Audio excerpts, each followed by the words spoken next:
تاني، خليكم ليا، ما تحرمش منكم ولا من دعمكم ليا. احلى اصحاب واحلى اخوات واحلى عيله، وحشتوني قوي احلى اصحاب.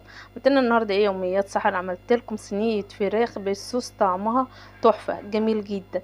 حضري بقى شنطه عيش لاني هتاكليها كلها من حلاوتها ومن جمالها. يلا بينا نخش نشوف الحلاوه والجمال ده اتعمل ازاي. بس قبل ما نخش اوعي تنسيني في لايك ولا في اشتراك ولا كومنت حلو زي كده عسلية. يلا بينا نخش نشوف الجمال والحلاوه ده اتعمل ازاي. حبايبي واصدقائي الحلوين عاملين ايه؟ وحشني احلى متابعين. نعمل مع بعض احلى صينيه فراخ جميله جدا بجد تحفه وهتعجبك قوي. يلا بينا كده. هنجيبنا البصل قطعيه على زي ما انت عاوزه، وفلفل، طريقه حلوه جدا وهتاكلي صوص احلى صوص في الفراخ تحفه بجد وهيعجبك. قطعنا كده البصل وقطعنا الفلفل. هنحط كمان فصين توم، والطماطم بتاعتنا نقطعها تقطيع صغير. طريقة حلوة جدا وطريقة هتعجبك، تحطيه على احلى سفرة تشرفك. هحط كمان معلقة صلصة. نبتدي بقى نتبله مع بعض. حطيت بابريكا كله نص معلقة صغيرة، فلفل اسود، ملح،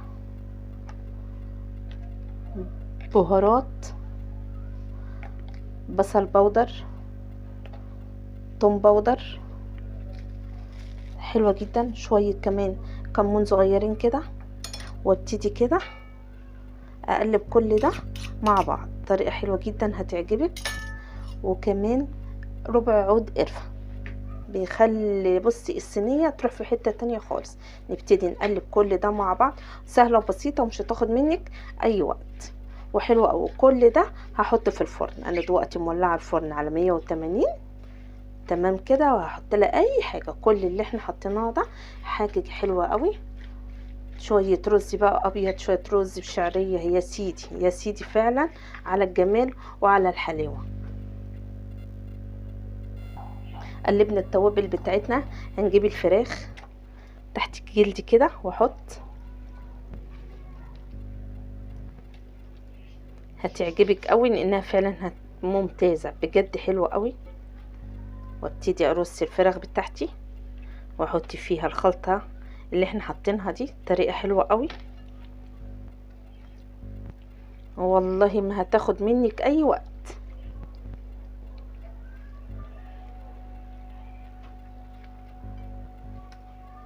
مع شوية ملوخية كده وشوية رز، يا سيدي يا سيدي علينا بجد.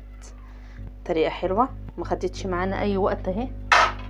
هحط كمان حتة السمنة بتاعتنا او زبدة او زيت اللي عندك حطيه، ما توقفيش نفسك على اي حاجة. تمام كده.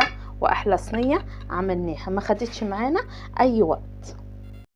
حبايب قلبي هحط معلقتين كبار كده ميه، مش هحط كتير، ان انا عندي البصل هينزل ميه والطماطم هتنزل ميه والفرخه هتنزل ميه. عندك غطا غطيها، ما عندكيش ورق فويل كده اللي عندك زي ما احنا قلنا نتصرف ونمشي الدنيا وهتبقى زي الفل. غطيتيها برضو بغطا هتمشي العمليه وهتبقى برضو زي الفل.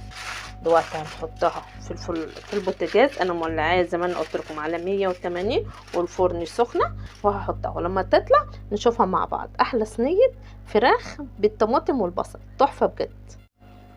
تعالوا نشوف مع بعض احلى صينيه فراخ. الله الله الله على الريحه، مش قادره اقول لك جميل جدا. هي كده استوت.